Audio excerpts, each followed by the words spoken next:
Welcome to Not Just the Tudors and 2022. It's a new year. What, looking back, can we look forward to in this coming year? Well, the year starts strong with exhibitions. Frans Hals, the male portrait exhibition, is at the Wallace Collection until the 30th of January. Hals is the Dutch Golden Age painter who should be mentioned in the same breath as Vermeer and Rembrandt, and this is a beautifully intimate exhibition of his work. I've visited, and the exhibition features on the podcast this January. We thought long and hard about, should we just focus on the male portraits? And in the end, we decided to do just that.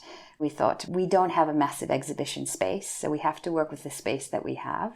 We can put on very focused exhibitions that make an effective point. And we decided to focus on the male portraits because our own picture is a male portrait. So surround him with pictures like it, all half length like him or 3/4 length, independent portraits. There are group portraits, portraits of women, but I think if we started expanding it, it would have been difficult to know where to stop. And so we just said, okay, keep it clean, keep it focused, to really put our Laughing Cavalier in context. Meanwhile, over at the British Library in London, Elizabeth and Mary, royal cousins, rival queens, is open until the 20th of February. And it's a must-see. I visited just before the new year to speak to its curator, Dr. Andrea Clark, and that podcast will also go out this month. What we try to do is tell their story, the story of two powerful women bound together by their shared Tudor ancestry and their experience as fellow sovereign queens, but divided by their opposing Protestant and Catholic faiths and ultimately their rivalry for the English and Irish thrones. And we try to tell their story in their own words. So we have the largest collection of Mary and Elizabeth's autograph letters here at the British Library. And so they lie at the very heart of the exhibition. And that's really important because even though they've been brought together on stage and screen, they never actually met in real life. So they conducted their relationship very much at a distance, much of it through letters and speeches. And so we put those items at the very heart of the exhibition. We have tried to strip away all of the layers of interpretation that have been imposed on them over the centuries. We really want their voices, their words to shine through. And finally, also in London, Dürer's exhibitions, Travels of a Renaissance Artist, is at the National Gallery until the 27th of February. It's an enormous and wonderful exhibition, and I spoke to its curator, Dr. Susan Foister, in December. I think it's hard not to pay attention to Dürer when you have the experience of looking very closely at one of his prints or his paintings, because the way that he represents nature or the human figure is so very extraordinary. The effects he creates of atmosphere, of detail, of individual likeness. In some ways, it almost seems very modern, the way that he observes constantly. But coming up, at the Holborn Museum in Bath from the 28th of January through to the 8th of May 2022, there's a new exhibition called The Tudors, Passion, Power and Politics, which features 25 famous Tudor portraits, so the Darnley and Armada portraits of Elizabeth, people like Jane Seymour, Sir Francis Drake, Sir Walter Raleigh, the Thomases, Cranmer, More and Cromwell, and William Cecil among them. And in late May until the 29th of August, it moves to the Walker Art Gallery in Liverpool. So if you're anywhere near Bath or Liverpool, that looks like a must-see this year. I hope to get to see it myself, and I will report back. And then there's TV. I'm excited about a new series on Starz called The Serpent Queen, which is about Catherine de' Medici. It's based on Leone Frida's book, Catherine de' Medici, Renaissance Queen of France, and Samantha Morton plays the titular role. It's supposed to be out in 2022, so let's keep an eye out for that. I spoke to Dr. Estelle Perrin back in July about Catherine. She was a French queen, but she was also from Italy. She was half Italian, half French. From her mother, she was French, and from her father, she was Italian. And she's obviously from the famous family, the Medici. And she was from Florence, and she was not meant to be queen. I think that's why it's so extraordinary about her. And she married Henry II, well, he was Henry, Duke of Orleans. In 1533, a great year with the birth of Elizabeth and the marriage of Catherine de' Medici. And then she became Dauphine of France, and then she became Queen Consort of France. And then even after that, her husband died, and she became a sort of queen regent, and then she became the queen mother of France. So she's a very important 16th century French figure. She has an extreme dark legend around her reign, and her life is full of drama and scandal, but also you learn so much from her. And there's also The Lost King, made by Pathé and BBC Film, starring Sally Hawkins, Steve Coogan and Harry Lloyd, which tells the story of how what the blurb calls one ordinary woman, Philippa Langley, discovered the remains of King Richard III under a Leicestershire car park. It's billed as the life-affirming true story of a woman who refused to be ignored and who took on the country's most eminent historians, forcing them to think again about one of the most infamous kings in England's history. Well, there's much that could be said about that, but let's see what that looks like. But above all, it's a big year for anniversaries. I've always conceived of the time span of this podcast being from 1492 to 1692, which means that in 2022 we have some significant anniversaries coming up. And by golly, once one starts looking, it's amazing what you can find. And although it may not seem like this is a curated list. There are many more I could have mentioned. And because this is the things that interest me, it's also practically a schedule for podcasts over the coming year. So this is a look forward to the kind of thing we'll be talking about in the year to come. I'm going to work back in time. And first up, I'm going to start with a very recent anniversary. 40 years ago, in October 1982, the Mary Rose was raised from the seabed. Now, back in July 1545, and in retaliation for the English capture of Boulogne the previous year, the French fleet sailed into the Solent, that's the strait between the Isle of Wight and mainland England, with 324 ships. It was the single greatest foreign threat of Henry VIII's reign, and it was during this encounter between the French and the English fleet that Henry VIII's warship, the Mary Rose, sank on the 19th of July, 1545, after 34 years of active service. And then, for 437 years, despite attempts to raise her guns or to capture things from her, the Mary Rose lay on the seabed. And the amazing thing is that the silt of the Solent preserved the timbers of her starboard side. She was rediscovered in the 19th century and in 1982 was heroically raised from the sea. And today, this original Tudor ship is on display in a state-of-the-art museum in Portsmouth. This is the year to get to see her. And not only does she survive, but along with her survive the remains of 179 members of the crew who drowned and over 19,000 objects, giving us a unique insight into the lives of ordinary Tudors. So this year we'll focus on the Mary Rose in a podcast special that talks all about her sinking and her raising. And if you can only remember seeing her when she was being sprayed down, she's no longer being sprayed. You can see her without any glass between you, and you can see all her objects laid out where they would have been on the ship itself. But let us now get back to the 17th century and work back through time. 2022 marks 330 years since the Salem witch trials of 1692. Now, regular listeners will know that the historical persecution of witchcraft fascinates me. And the Salem case is an especially interesting example of mass hysteria. It's actually the biggest alleged witch conspiracy in New England history. The crisis lasted from January 1692 through to mid-1693, so 18 months, during which time at least 70 people seemed to be afflicted by spectral attacks. That is, the spirits of the witches attacked those who were accusing them, producing fits and strange behaviour. And this is interesting in itself because this kind of spectral evidence was often not used as evidence elsewhere.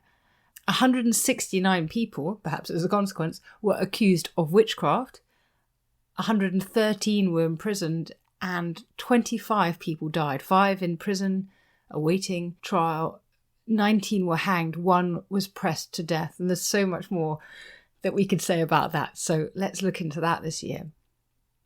It's also the 330th anniversary of another grisly event, the Glencoe massacre, in which government troops shot, bayoneted and burned 40 Highlanders on the 13th of February 1692. It was a political atrocity to eradicate the MacDonald clan and Jacobite supporters, that is, those who wanted to restore James VII as King of Scots after the Scottish Parliament had formally declared William and Mary to be King and Queen.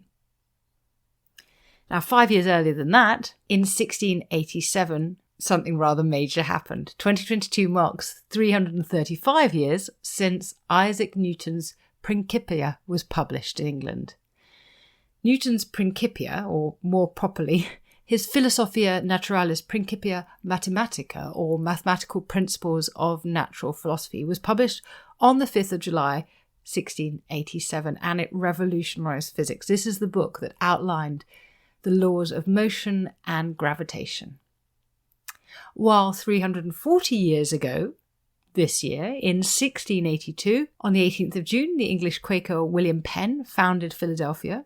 On the 26th of August, Edmund Halley first observed the comet that is named after him, and in October 1682, Louis XIV established his court at the fabulous Versailles.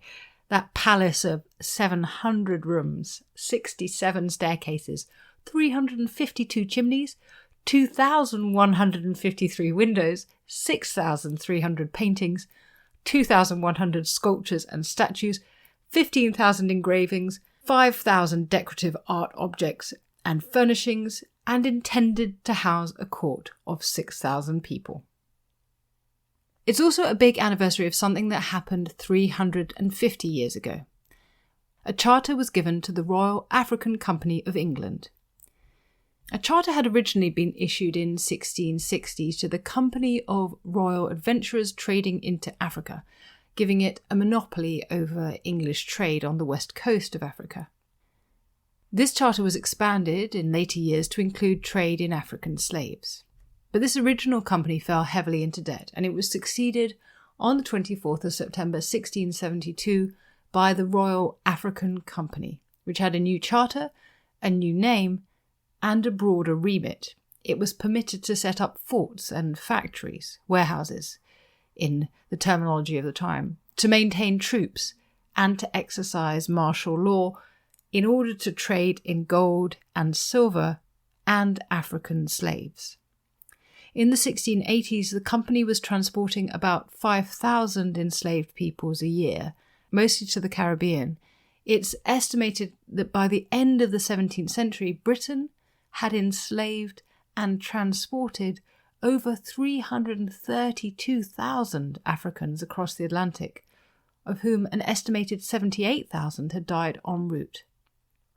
Professor William Pettigrew notes that the company shipped more enslaved African women, men, and children to the Americas than any other single institution during the entire period of the transatlantic slave trade. And investors knew what was going on. They knew that they could profit by it. The Royal African Company Charter, preserved at the National Archives, states, "The trade of the said regions, countries, and places is of great advantage to our subjects of this kingdom." In practice, of course, the English involvement with the slave trade had started well before 1672. In fact, it started some 110 years earlier. Another anniversary, therefore, in 2022 is that of 1562, when Captain John Hawkins became the first known Englishman to include enslaved Africans in his cargo. He had gone to the Guinea coast with the intention of capturing people. His letter to Elizabeth I said, and I apologise in advance for the historic language, that he would load Negroes in Genoa, meaning Guinea, and sell them in the West Indies in truck of gold, pearls, and emeralds, whereof I doubt not but to bring home great abundance to the contentation of your highness, i.e. the pleasure of your highness. So he was promising the Queen gold, as you see, pearls and emeralds from the enterprise. The Queen approved the journey, and Hawkins captured at least 300 Africans and made the voyage across the Atlantic to the West Indies, where he arrived at the port of Monte Cristi, now in the Dominican Republic, and, as he writes in one of his letters, did deposit 125 slaves at 100 ducats each.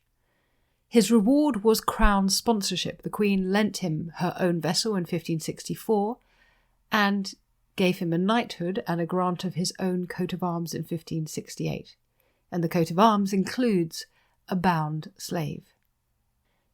The consequence of the work that Hawkins begun and the Royal African Company a century or so later continued on that industrial scale was that, by conservative estimates, some 12 million Africans were enslaved and transported across the Atlantic in the centuries that followed. So 2022 is going to be an important year to consider that and its legacy. Let's move on to a happier anniversary of the granting of a charter by Charles II. 360 years ago this year, a charter was given to the Royal Society in London. A group of natural philosophers had been meeting for many years at various locations, including Gresham College in London, and in November 1660 a committee of 12 scholars had announced the formation of a college for the promoting of physico-mathematical experimental learning, or science as we now call it, and the Royal Charter was signed on the 15th of July 1662. The Royal Society adopted the motto of nullius in verba, or take nobody's word for it, which I think we could probably keep as our motto today. So rather than taking anything on the authority of the person who said it, all facts should be verified and proven experimentally. The story of the Royal Society is really the story of modern science. It was the Royal Society who published Newton's Principia 25 years later. 2022 marks 370 years since the opening of the first coffee house in London, Pasqua Rosé's shop in St Michael's Alley, Cornhill, in 1652. Early in the 17th century, it's kind of restricted to a sort of elite, courtly, scientific circles. Dr. Matt Green. But then, in the year 1652, England's first coffee house opens. And that's where an extraordinary gentleman called Pasqua Rosé, who was an Orthodox Greek, he was the servant, agent, broker, many more things to a British Levant merchant called Daniel Edwards. Daniel Edwards was posted to Smyrna in Turkey, and quite simply, he became addicted to coffee. Pasqua, it was said, served the best coffee in the whole of the Ottoman Empire. He drank it black as hell, strong as death, sweet as love. Business eventually recalled this merchant from his sun-kissed Turkish paradise back to the cold, drizzly city of London, and he simply couldn't imagine his life without the coffee, nor his trusted servant. So they begin to concoct it just for his friends in his townhouse in Walbrook. But being a sort of moneyed man, he's like, well, this is ripe for rather a handsome profit. So he goes out into the amazing warrens around St Michael's Church, just in the heart of the old city. And they established the first coffee house, or rather coffee shack.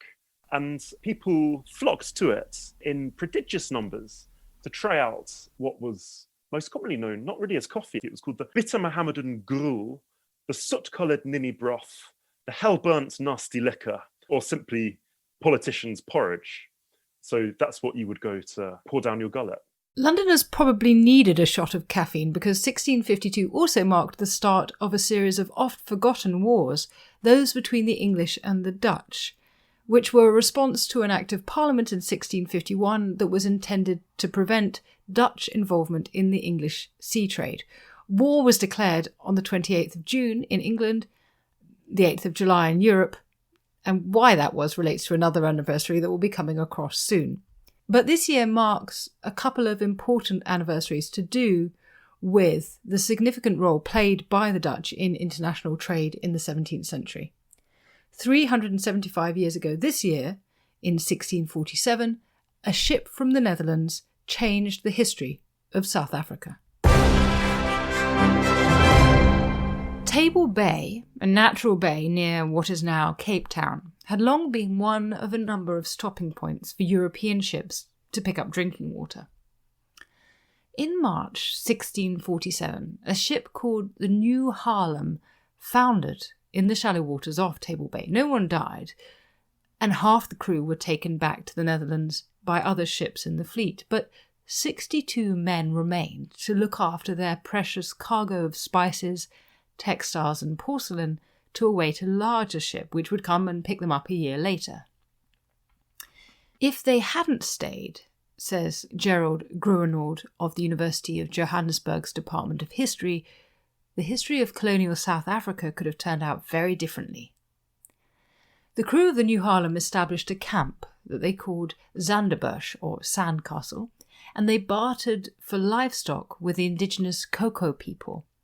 One of the ship's junior merchants, Leendert Jans, kept a journal. So he says things like, "On Saturday, 15th of June, in 1647, you remember, the crew shot a rhinoceros which had been fighting with an elephant near our fortification. The meat is very short-grained and tastes good, which serves us very well in this time of shortage." And a day later, "Our skiff returned from the Robben Island with 200 birds, mostly penguins, as well as 800 eggs." And it was the crew's experience at Zanderburch that made it clear that the Cape was a potentially rich site for settlement with access to fertile land, abundant fish, fresh water and timber. And it's largely because of this that 5 years later, when a man called Jan van Riebeeck was told to lead a Dutch settlement at the tip of Africa, he landed in Table Bay. Unfortunately, unlike the previous crew, his attitude to the indigenous people was negative from the start, and this distrust shaped the course of South African history.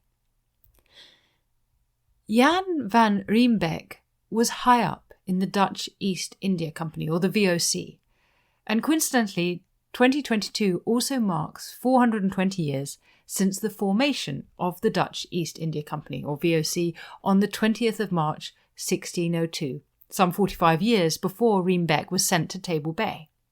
Now, like the English East India Company, the VOC was a company established to trade with Mughal India, with Southeast Asia, and with the Spice Islands in spices, textiles, later coffee. But like the English East India Company, it didn't just trade. Its business involved shipbuilding, diplomacy, warehousing, investing, settlement. It's less like a corporation and more like an empire with quasi-governmental legal powers. The VOC could establish colonies, wage war, enforce its own judicial system, mint its own coinage, and negotiate treaties. And for 200 years, it dominated European trade in Asia and around the world, as the settlement in South Africa demonstrates. So we'll be thinking about the VOC this year for certain. 2022 marks 380 years since the outbreak of the British Civil War. I've never known why people are not more excited about the Civil War. Think about how extraordinary it was. On the 22nd of August 1642, the King of England, Wales, Scotland and Ireland declared war on Parliament. Now, arguably, the war had actually begun earlier in Scotland, with the Bishops' War of 1639-40, and in Ireland with the Ulster Rebellion of 1641. But 1642 is an important date to mark. And of course, the ultimate consequence of the war between the Royalists and parliamentarians, or the Cavaliers and Roundheads as they were contemptuously known, was the beheading of that king. The first full-scale battle of the war, at Edge Hill, was the first time that Englishmen had fought their fellow countrymen since the Wars of the Roses 200 years earlier. And something like 1 in every 8 adult males fought in the wars, and an estimated 200,000 people were killed, putting it, proportionate to population, on a par with the losses of the First World War. Here's Professor Ronald Hutton talking about the Civil War back on the podcast in November. This, after all, is a civil war, and you have generals on both sides who have friends on the opposite sides, and who speak with wonderful one-liners like "this war without an enemy." Well, Cromwell's absolutely certain that it's a war with an enemy, and the enemy is Satan, and his military and political enemies are the devil's followers. It's as simple as that. That's why I call him a Puritan jihadi, without any sense of shame or of misappropriation of language. In his very first effective leadership of cavalry a skirmish in Lincolnshire, he routs and chases some royalist horsemen and exults afterwards in a letter about how they did execution on them for miles. In other words, killing as many as they could. Even more remarkable is the next little local action, also in Lincolnshire, in which he routs another group of local cavalier horsemen. And the royalist commander, who's an aristocrat, is knocked from his horse onto the ground. Now, this is a really valuable captive. He is a noble. He can be exchanged for a prisoner taken from your side. And there's real credit in bringing him back like a prize from a hunt. They don't even think about it. Cromwell's second in command runs the stricken man through in Cromwell's exulting language under the short ribs, which is a steal from the Old Testament. Stabbing people under the fifth rib is what you do to Midianites, Amalekites, Ammonites, and all the other ites who infest the Old Testament as enemies of the people of God. And it goes on like that. In the same year, 1642, the Dutch explorer Abel Tasman found Van Diemen's Land, as he called it, now Tasmania, and caught sight of New Zealand, making him and his crew the first Europeans to do so. The anniversaries of Europeans discovering other parts of the world and later deciding to colonise them will keep coming.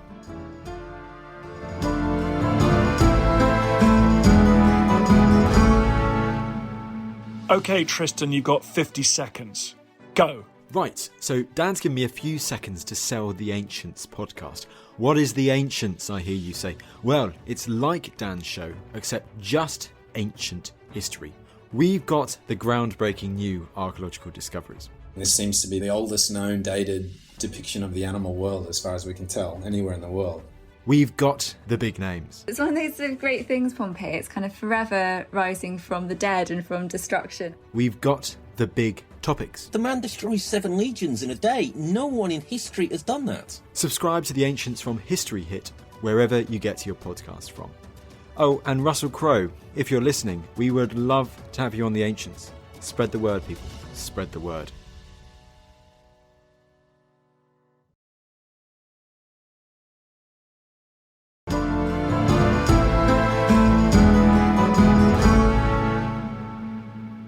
(2022) also marks 390 years since the publication on the 22nd of February 1632 of Galileo's Dialogue Concerning the Two Chief World Systems.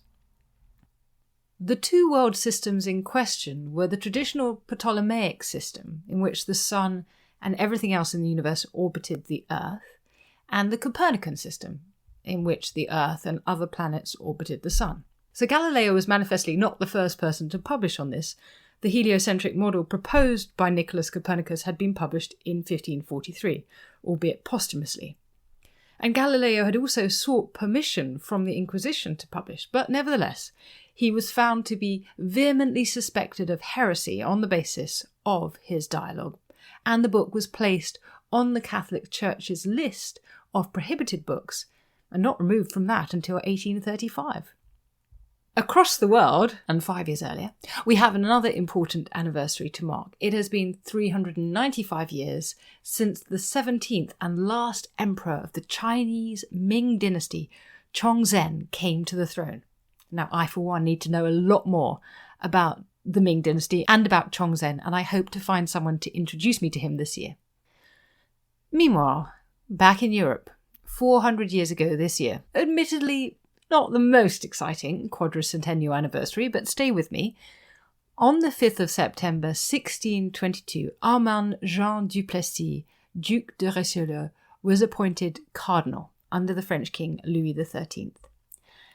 If your only encounter with Richelieu is the Three Musketeers, then the fascinating history of this wildly egotistical, brutal man, who became the most powerful man in France after the king, is certainly worth discovering. It was Richelieu, also known as l'Eminence Rouge, the Red Eminence, who centralised the French state by building up a spy network, banning public political discussion, and brutally repressing his enemies. He once said, "If you give me 6 lines written by the hand of the most honest of men, I will find something in them which will hang them." And boy, did he hang people. And his authoritarianism set the scene for Louis XIV's later absolutism.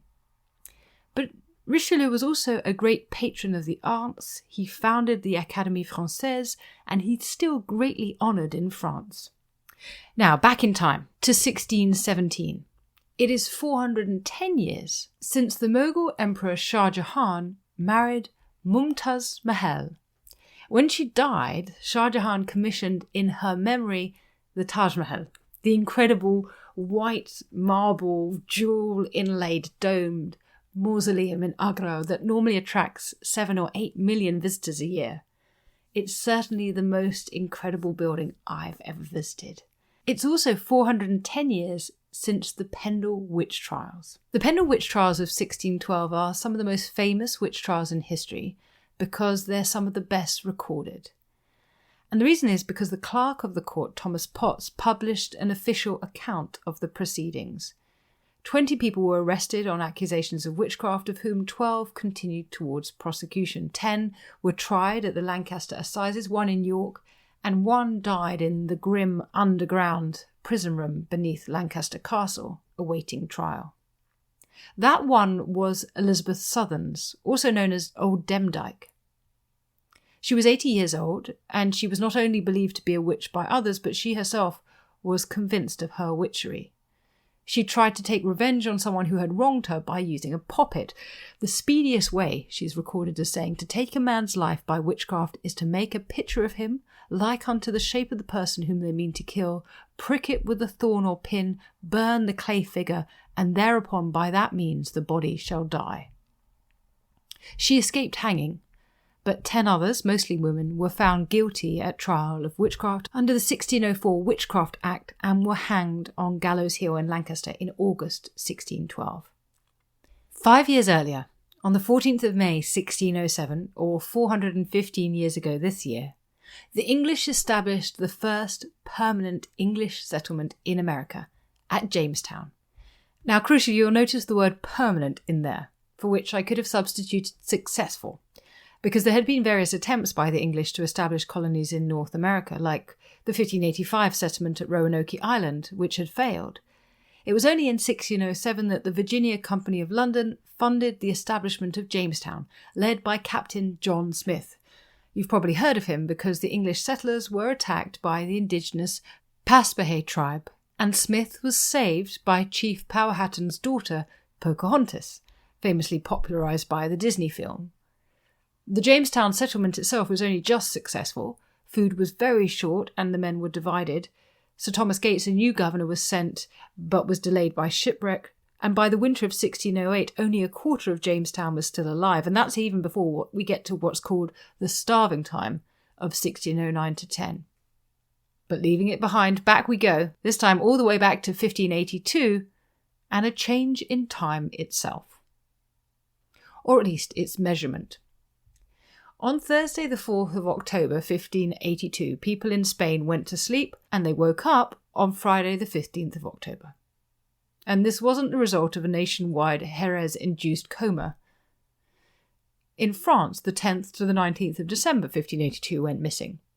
In Flanders, the date skipped from the 21st of December 1582 to the 1st of January 1583. Christmas went missing that year. And this is because 440 years ago this year, Pope Gregory XIII announced the new Gregorian calendar, and Catholic Europe shifted from the Julian to the Gregorian calendar, which meant skipping 10 days, though as you can see, not all the same 10 days.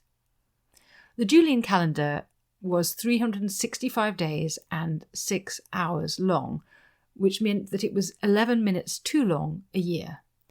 Every 134 years, the calendar gained a day, so by the end of the 16th century, the calendar was 12 days out. So Pope Gregory XIII had established a commission to investigate the problem, led by Christopher Clavius, who recommended introducing leap years to occur every 4 years, except in centennial years, and dropping 10 days from the existing date, in what became known as the Gregorian calendar. So France, Spain, Italy, Portugal, Denmark, Norway, the Netherlands, Flanders, Poland, and the Pontifical States did that, and the Catholic part of Germany, Austria, the Czech and Slovak territories followed suit in 1590. As a Protestant country, England didn't adopt it immediately, so the English system was 10 days adrift from Europe, which is why the war between the Netherlands and England started on different days in 1652. Other Protestant countries held out too, so from 1582 onwards, Protestants and Catholics were divided by time. They existed, if you will, on different days. It was only finally in 1752 that Britain and its colonies, including America, moved from the 2nd of September to the 14th of September and caught up with the rest of Europe. Dial back another 10 years and we get to the 24th of August, 1572. This year marks 450 years since the St. Bartholomew's Day massacre in France. This is the awful moment when thousands of Protestant Huguenots were massacred in Paris and across France during the French Wars of Religion. Dr. Sophie Nichols joined me on the podcast in October to talk about it. In the middle of the night, the city gates are locked, the boats on the Seine are chained up, weapons are distributed to the militia and to any citizen who can bear arms, and the artillery is made ready. In the early hours of the morning, the Duc de Guise takes his Swiss guard to Coligny's lodgings. They break in and they head for the Admiral's room to finish the job. And Coligny is stabbed to death by his attackers. His body is then thrown out of the window where the Duke of Guise is waiting, so that Guise can see that the deed has definitely been done. And once he's established that it is indeed Coligny, they cut the Admiral's head off the body, and a mob actually made up largely of children drags the body away, castrating it and then attaching it to horses, taking it through the streets of Paris and eventually stringing it up at Montfaucon, which is where traitors to the crown are executed. The mayhem that happens at the Coligny residence is heard in the neighbourhood, and there's an alarm sounded somewhere between 3 and 4 in the morning. The problem is that the people standing near the Coligny house hear, well, they say they hear Guise shouting, "The king has commanded, it is the will of the king." And once these warning bells are rung, this is taken as an order to undertake a massacre of Protestants in the city and to cleanse it once and for all of heresy. Let's skip back another 25 years, back to a major change of personnel. 475 years ago this year, in 1547, Ivan the Terrible crowned himself as first Tsar of Russia.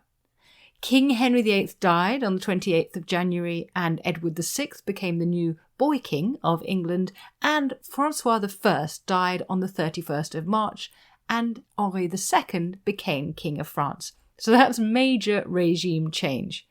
And you can be sure we'll be talking some more about what that all meant this year. There's another major figure we need to mark this year. This year is all about Mary, Queen of Scots. It is not only 480 years since the birth of Mary Stuart on the 8th of December 1542. She was also declared Queen of Scots just 6 days later. It's also 455 years since she was imprisoned in Loch Leven Castle, and 435 years since her death at Fotheringhay Castle on the 8th of February 1587. And Mary, Queen of Scots, isn't the only queen whose death we should mark this year. 1542 also was the year of the attainder and execution of Henry VIII's fifth wife, Catherine Howard, for treason. She was beheaded on the 13th of February 1542. The interrogation initially started because a former family servant told her brother about Catherine and Francis Derham. He went to Archbishop Cranmer, who told the king. So initially it's an investigation into, was she pre-contracted and ineligible to be queen? And as she's panicking about the Francis Derham thing, she throws Thomas Culpeper's name into the conversation and says Francis was jealous of him, but there's no reason because obviously nothing was going on. At which point the Archbishop wonders why you would bring up Thomas Culpeper if he was irrelevant. And that's when they search his room and find the love letters. So in many ways, Cranmer allowing her to reach that fever pitch of fear, and she does seem to have been really terrified, allowing her to reach that stage was almost allowing her to write her own death warrant. It's an unsavoury impression created by the Archbishop in his own account of the interrogations. And we have two big anniversaries from the 1530s. It is 485 years since the first complete Bible in English, the Matthew Bible, was published in October 1537 with translations by William Tyndale and Miles Coverdale. Only 7 years earlier, it had been illegal to own a copy of William Tyndale's translation of the New Testament. And only 1 year earlier, in October 1536, Tyndale had, because of his translation, been found guilty of heresy and executed by strangling and burning at the stake. According to John Fox's Acts and Monuments, or his Book of Martyrs, Tyndale's final words, spoken in a loud voice at the stake, were, "Lord, open the King of England's eyes."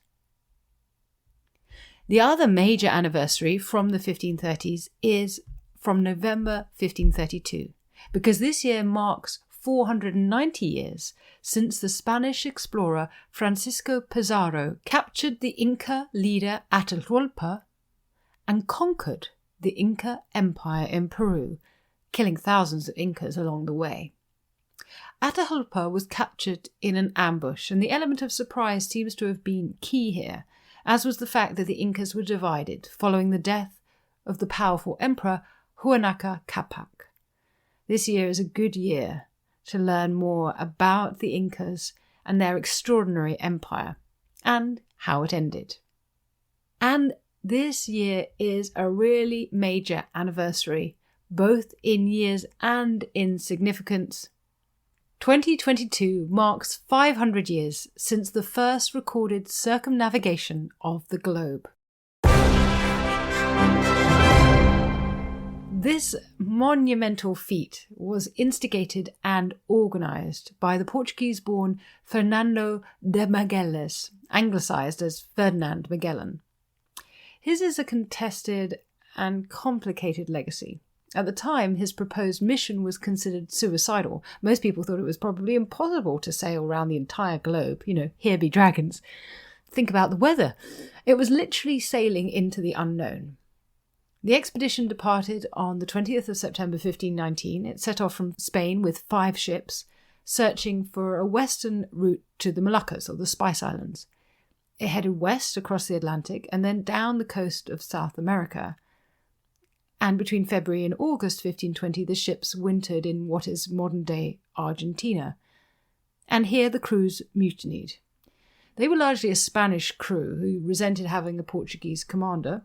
One ship was wrecked and another abandoned the mission and returned to Spain. But somehow Magellan managed to regain control, largely, I suppose, through his harsh reprisals on the mutineers.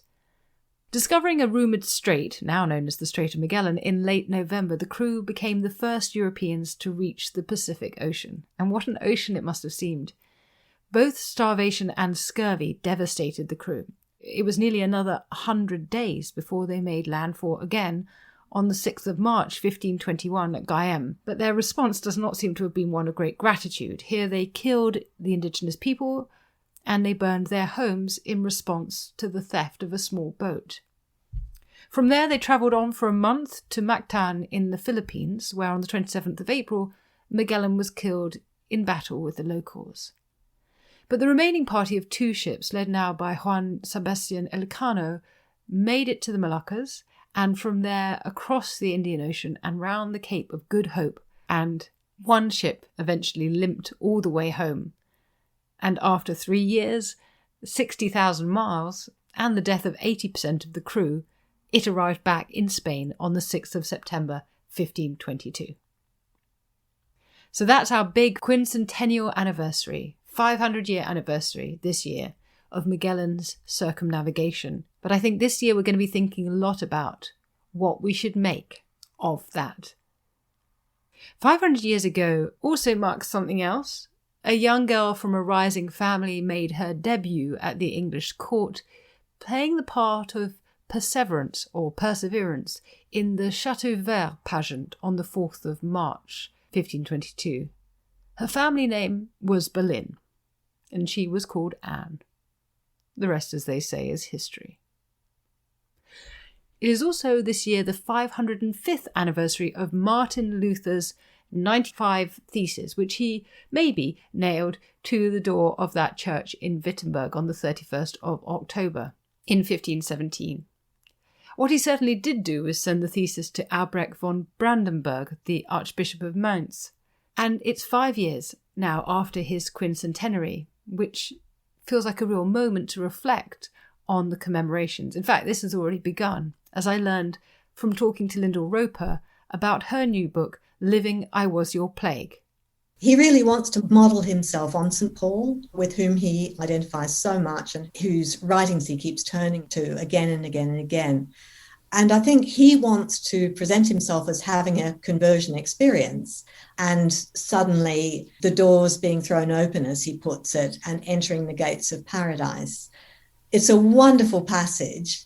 But when you try and think, well, when was this happening? If you look at the order that he's describing his life, it's in the wrong place because it happens, as he describes it, in 1519. So it's 2 years after the 95 Theses.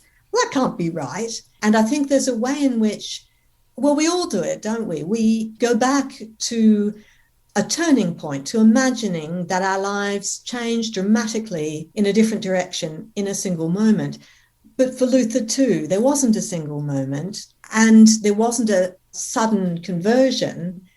The way that he imagines it, he does it in terms of St. Paul and St. Paul's experience of becoming not Saul but Paul, and changing your name, interestingly enough, on a road to Damascus experience.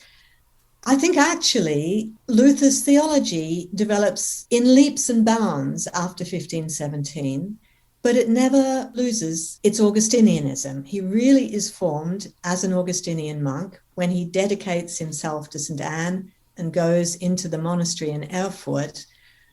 Many of the ideas and the fundamental tension that he has between this feeling of Anfechtung or tribulation, that's something that he has all his life, right until the very end. And actually, that's one of the things why I find him so compelling and interesting, because he's not someone who then has a sort of bland religion where there's no doubt, where there's no emotion, where there's no development or change. He's someone who is in struggle with God and with his own sense of sinfulness and with his own fear about not being saved and his inability to trust totally in God's grace. Okay, we're almost there. Let me tell you a whole bunch of anniversaries real quickly before we get to our last stop. 510 years ago, Michelangelo's paintings on the ceiling of the Sistine Chapel in the Vatican were first exhibited. 515 years ago, Martin Waldseemüller first used the name America on his world map. 520 years ago, Ismail I, founder of the Safavid dynasty, was crowned Shah of Persia, 1502. 525 years ago, John Cabot, Giovanni Caboto, departed Bristol searching for new lands. The Pope excommunicated Girolamo Savonarola, and Perkin Warbeck was acclaimed Richard IV on Bodmin Moor, one of the pretenders to Henry VII's throne. But our final big anniversary klaxon, and the last thing to say, is that 2022 marks 530 years since 1492, and all that means. The conquest of Granada. Mohammed XII, the last emir of Granada, surrendered his city to Ferdinand of Aragon and Isabel of Castile, ending centuries of Muslim rule in the Iberian Peninsula. Ferdinand and Isabel issued the Alhambra decree, expelling Jews from Spain, and, funded by Ferdinand and Isabel, the Italian we know as Christopher Columbus set out to sail the ocean blue. And this too was a matter of piety.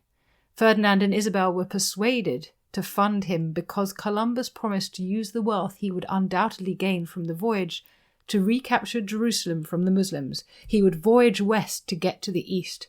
He also argued that he was destined by God to spread Christianity. His very name, Christopher, meant Christ carrier in Latin. After 5 weeks at sea, he landed on Gayahani, which he called San Salvador, the Spanish for Holy Saviour, and he was certain that he had reached an island off Asia and called the inhabitants, the Taino people, Indians. And Columbus's description of Indians would of course become pivotal in European conceptions of these New World indigenous peoples. All those that I saw, he wrote, were young people, for none did I see of more than 30 years of age. They were all very well formed, with handsome bodies and good faces. They all go round naked as their mothers bore them. They're friendly and well dispositioned. He noted that they were gentle, simple, trusting people. They had no iron, and when shown swords, quote, they grasped them by the blade and cut themselves through ignorance, end quote. Ominously, he sensed that they would make good servants. He said, with 50 men you could subject everyone on the island and make them do as you wish. And subjection certainly followed. As you see, as far as anniversaries go, we've got a lot to get through. Hawkins and the Royal African Company, the slave trade, the Dutch VOC, the Civil War, Pendle, the Taj Mahal, Chongzhen, Mary Queen of Scots, Ivan the Terrible, Galileo, Glencoe, Jamestown, Magellan, Richelieu, and of course everything that 1492 meant. Stick with me in 2022 and we'll figure it all out.